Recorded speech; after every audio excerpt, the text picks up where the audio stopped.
Today I'm going to start making the base for Donna's, as she calls it, crap catcher or utensil holder for the kitchen, the one that is the brick pattern one. I have all the brick pattern pieces all staged right here, getting ready to start gluing them together. And I found a piece of black walnut for the base. It's on the jointer bed right now. This is a joiner. It's for flattening wood. And that is the piece of black walnut that I'm going to be flattening. Let me get this set up here with the camera and I will get this recorded.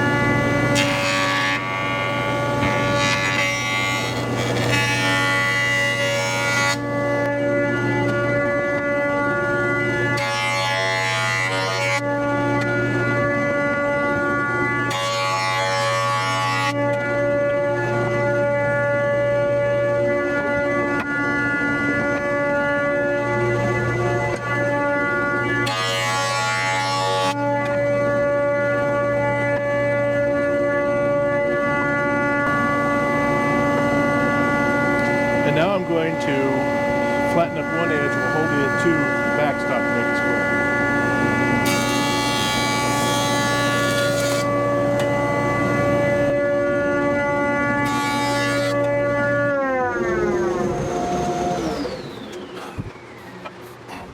Now with that operation done, we have one flat side and one flat edge. I can run it through the planer, flatten the other side, which I will do in a minute as soon as I get that set up. And I got to cut the other edge, rip it to width on the table saw.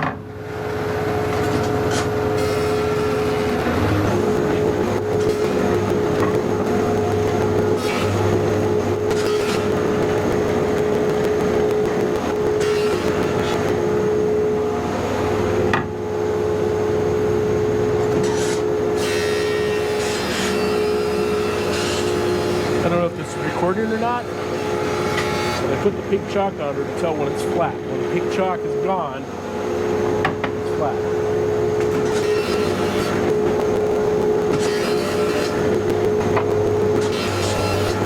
So at this point, I've planed one edge, jointed one edge and one side, and I planed the other side down parallel. Now I need to cut the far side, the rough side, to width, because the board is tapered. It's 7.5 on one end and 7 3/4 on the other end, and I made to make it 7.5 all the way across, just slightly under, because I need to take off the rough edge so that I have a good square board when I'm ready to work on it again, because I have to glue it up first on the side that I already jointed after I cut it in half. So here we go. I'm going to cut the other end off, the other side off.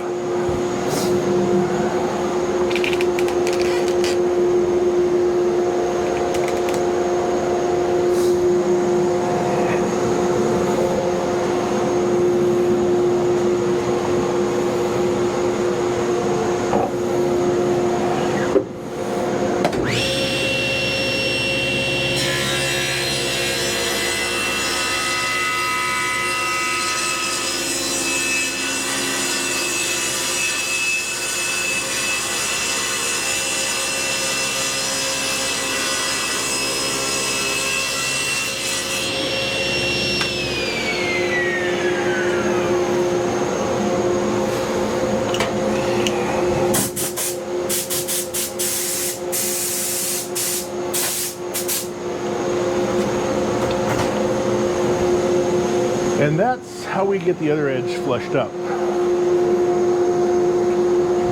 Now I could run that through the planer again, get rid of that burn that's right there, but I'm not going to. It's good enough for me. Now I need to cut off about 10 inches of it. So I need to move this out of the way, mark out 10 inches. 9.5 should do, actually. I'll make it 9 3/4.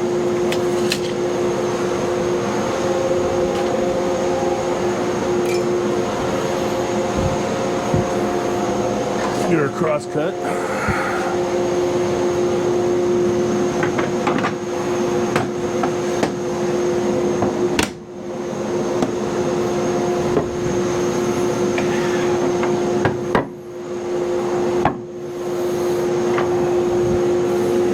Line this up.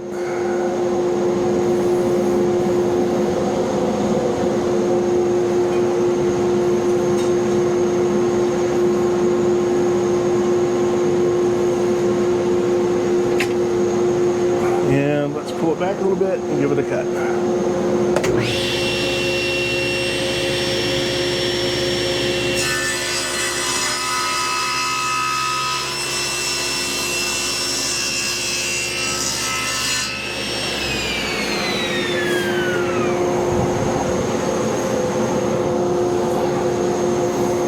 All right, that's that.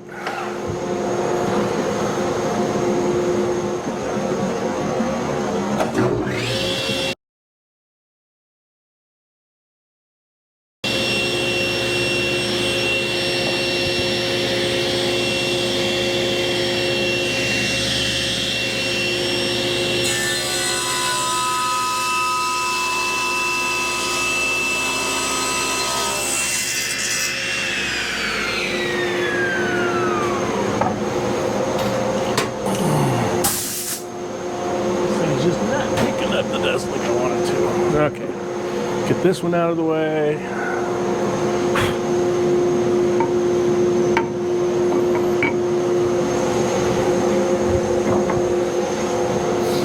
Now, let's set this up to cut this width again, which I said was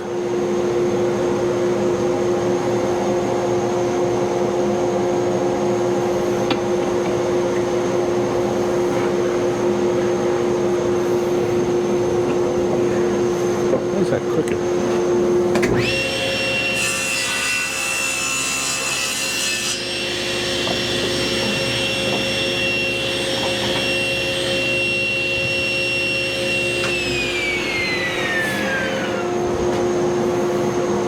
See if this one's any more square than that one was.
Perfect.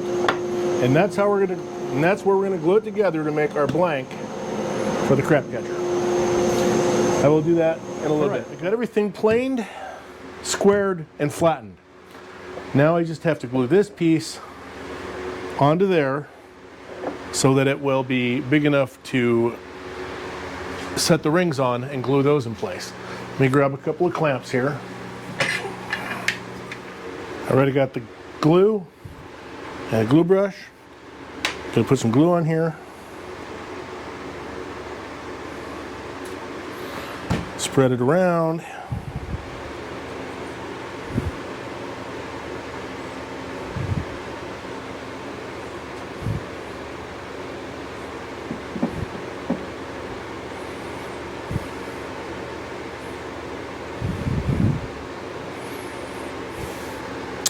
I'm gonna set that down here. I don't care about these. And let's get this thing set in here. Line it up, give it a little bit of a wiggle.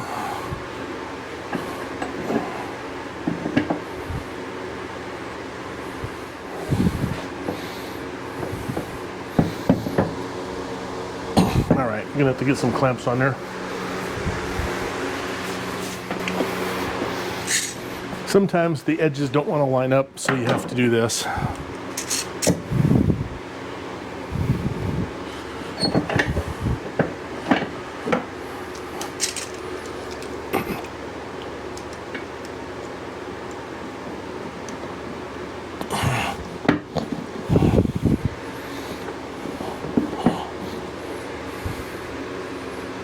Okay, now we can clamp it.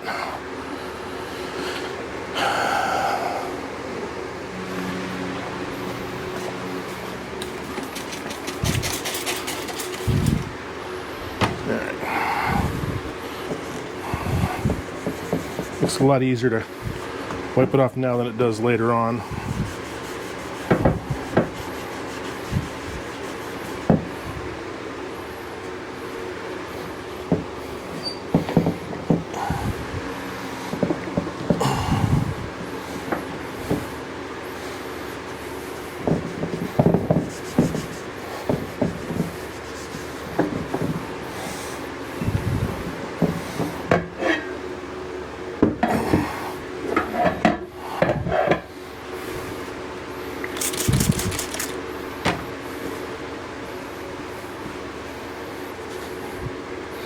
Maybe my old dead table saw, but I'm hoping that it'll be working again one of these days, so I don't want glue all over it.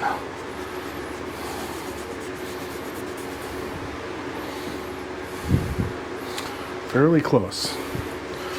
All right, and that's all there is to gluing up the board. I'm going to just set this aside now so it can dry.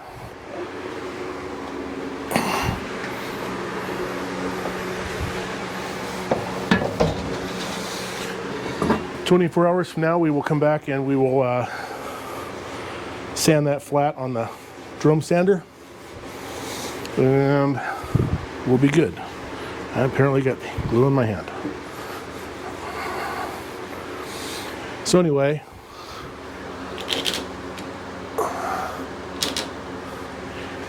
about 24 hours from now, I'll be able to unclamp that and run it through the drum sander, and then it will be ready to go. I can start gluing rings on it. I'll probably get the first ring on it and then cut the corners off on the bandsaw, and then I will part off the first ring, which will be one of the maple ones, and then I will glue on a black walnut and maple ring, and then the other maple rings keep going until I get up to the top of the stack. At that point, when I get about 4 rings on, I will have to turn the inside at least. Hi, we're back, and we're going to get back on the brick layered vessel for my wife that's going to hold utensils in the kitchen. Last part of the video, I believe I glued it all up into a block. Now we're going to set it through the drum sander, which is over there. It's been over a week since I glued it up. It's still in the clamp, so we're going to unclamp it right here. Let me get over here. It's right here. Let me get this thing unclamped, and we will go over to the drum sander. This always happens. It glue on there, and it like glues on there real well. Ah, look. There we go. 1 down, 3 to go.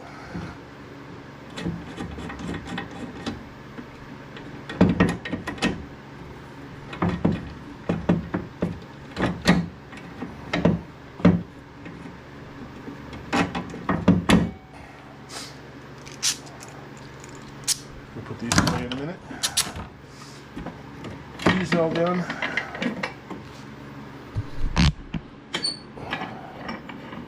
And we have our block. I'll get these hung up out of the way.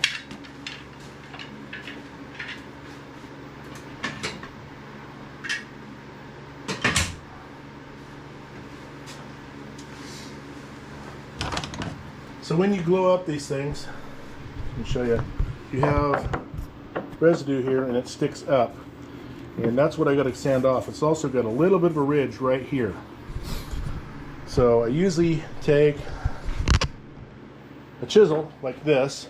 I have one that's full of glue, and we just kind of like knock those down a little bit so it's a little bit flatter for the drum sander. And we flip it over, do the same thing on the other side.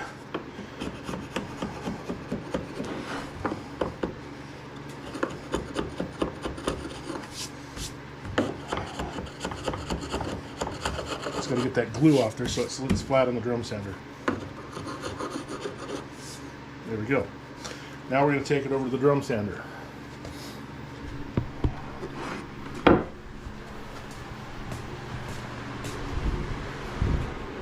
And it's not up high enough yet, so we're going to have to let that go up a little bit higher.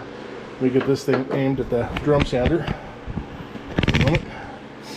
And we crank this up until it goes under. Okay. Then we clank it back down a little bit right there. And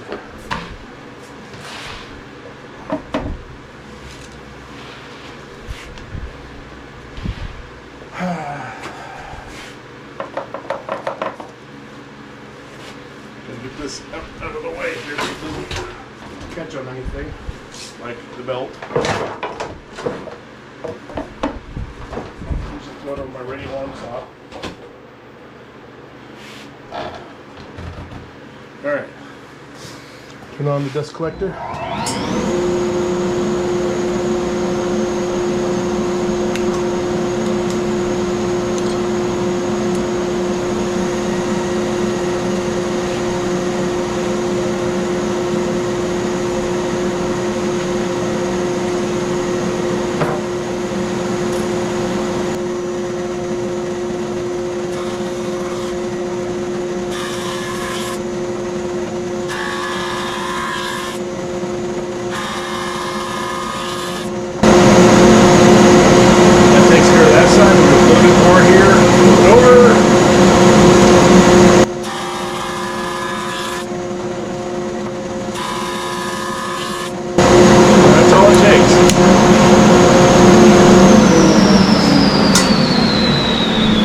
So now it's level and smooth, and all the marks from pencil marks are gone. It's CNC. I have several things I have to do.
At this point, I've got the pocket made for the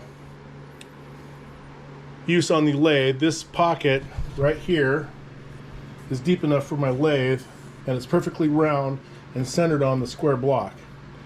The next step I have to do is I have to create a logo that I'm going to put inside here. It's an inscription. The problem is I thought I had it on this thumb drive, which is plugged into the machine. It is not, so I have to go make it, and I have to come back, set it up to do a V-carve, that pointy bit right there, which is a 60 degree V-bit. So I'm going to go, I need this on. I'm going to go up and make that, and then I will come back down and I will carve that, and that'll probably be all I get done tonight.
This is probably going to be the only time I use the CNC and show you guys doing it for a segmented turning or any kind of turning.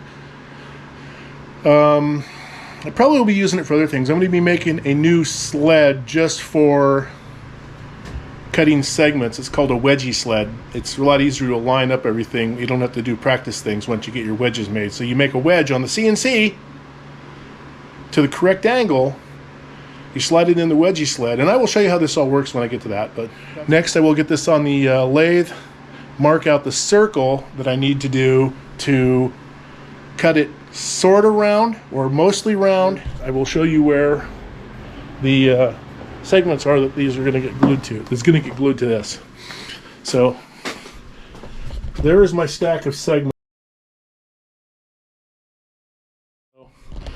Talk to you later.